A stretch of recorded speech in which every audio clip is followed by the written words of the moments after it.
Lisa Soland here with Climbing Angel Publishing, and I'm super excited today because I am sitting here with author, and it is official now, author Tonya Celeste Hobbs. And she's excited to share with you the release of her first book, Ruby and the Treasure Within. But before we go there, I just wanted to quickly update you a little bit on Climbing Angel Publishing. Tonya's book is the 8th book to be released by Climbing Angel this year. We have one more to go after the release of her book, and I just wanted to show you these beautiful covers that these artists are doing. And of course, capturing the concept of the story. This book is Jeremy Plays the Blues by Amy Oden Simpson. That came out this year. Ella's Trip of a Lifetime by Melanie Eubank. Look at that beautiful cover. Gail Childress Green, Because You Are Mine. Carly Samye, Trunks Up. Isn't that great? I love that. John Bonjour is her illustrator on this series. And her first one was entitled Wheels Off. And that included things on bullying as well. Yes, it did. And Tonya's book covers that. A lot of children are bullied, and we don't still quite have a way in which effective way to deal with it. In fact, Betty Reed Smith's book that's about to come out, it's called Purusha's Paradise. That book deals with bullying too. So no more bullying. We're going to conquer this thing. We've got 3 books now by Climbing Angel Publishing that addresses it. Bad Hair Day, which we all know what that's like.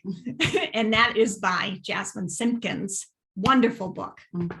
Joni Caldwell, I Like to Read. This is a series illustrated also by John Bonjour, and her first book was entitled I Like to Be Quiet, and that sold so well she wrote a second book. And then there's one that I put out. It's now in hardcover. I wrote it called The Truth About God's Rainbow. Isn't that, I really like that cover. This is a beautiful photograph. I did not take it.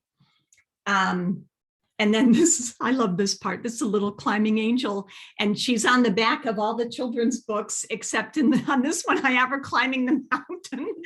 Oh my gosh, that's so crazy. We have fun with our books though, don't we? Oh, it's amazing to watch them come together and know the people behind the story, and just everyone is so precious. Well, you're precious. And you've written a precious story. Your protagonist, Ruby, wait till she tells you about it. But the first thing I want to do is ask Tonya about what inspired her to write this book. Let's show them it.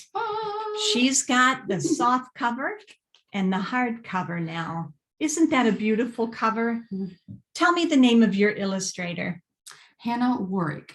And she lives right close to you, doesn't Yes, she? she does. This is definitely a Knoxville, Tennessee production. Yes. Because your editor and friend lives also right up the street from you. Well, it's beautiful. This is the hardcover, and Tonya and I agreed without dispute that she would go with the matte cover. And it's so funny, whenever you have a matte cover, you can't keep your hands off. I know, it's so velvety. It's so soft. It just reminds you of getting into a nice big stuffed chair and with a blanket and reading a really good story, an inspirational story. What inspired you? You're going to inspire others. So let's hear from the author. What inspired you to write it? Well, I work at the kids.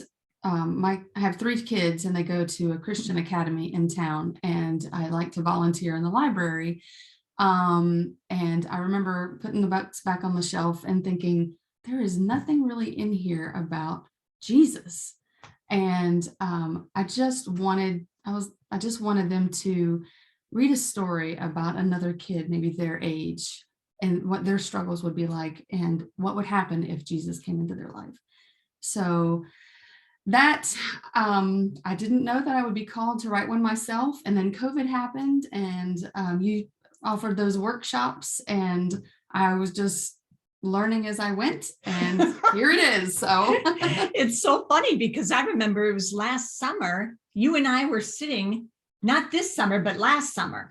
So 2020, I was sitting at her poolside, and she was telling me about this story. and she was starting to like, grapple with how it was going to come out. And, it really is very similar to giving birth. The whole process. You have the gestation period where it's growing inside of you. And then, God willing, it starts to come out. Exactly. And it is a real blessing. I remember meeting with you and listening to the ideas. And it's so remarkable when I look back on how the story developed. What do you think about the creative process? What have you learned about the creative process? And what can you tell others about that process? Well, first of all, I have to say that God will put somebody in your life to help draw it out. And that is what he did with you. I did not know that I had something within me to share. Growing up, I never felt like I had a voice. And so, or that anybody would care to hear what I had to say. So now I absolutely have confidence in this, and that's because of the process. But also when I decided that I would go through with this, I'd sit down at that blank page and stare at it for hours and think, what am I going to say? And you just kind of have to start pouring your heart out onto the page. And it may not be what you use. You just got to get it out and then move on. And then it's kind of like a puzzle piece. You have to look at all the puzzles, figure out which ones are going to go on the outside, see which ones work together in the color scheme or whatever. And then eventually you're going to see it coming together. And that's really what I felt like I was doing, was just putting a puzzle together. Fantastic. Yeah, it is a puzzle, especially with a larger project. Yes. Oh my word. You've got 12 chapters in this book. Yes. And with the larger project, it really becomes like a 1,000 piece puzzle, as opposed to a wonderful and lovely picture book, like Because You Are Mine, right? There's fewer words. So you're looking at about a 250 piece puzzle. Exactly. Very, very simple. Well, I think Gail would say that she had challenges with hers too. Exactly. But a longer story, the more words you have, the more the Titanic can sink. Yes. And I will say also that it was the leading of the Holy Spirit, because, when I first started the class, the workshop, it was 8 pages from beginning to finish. And God said, no, we're going in a different direction. And so that was how 12 chapters came about. And now it's 12 chapters. Well, thank you. And join us in part 2. We're going to talk with Tonya some more about her new release, Ruby and the Treasure Within.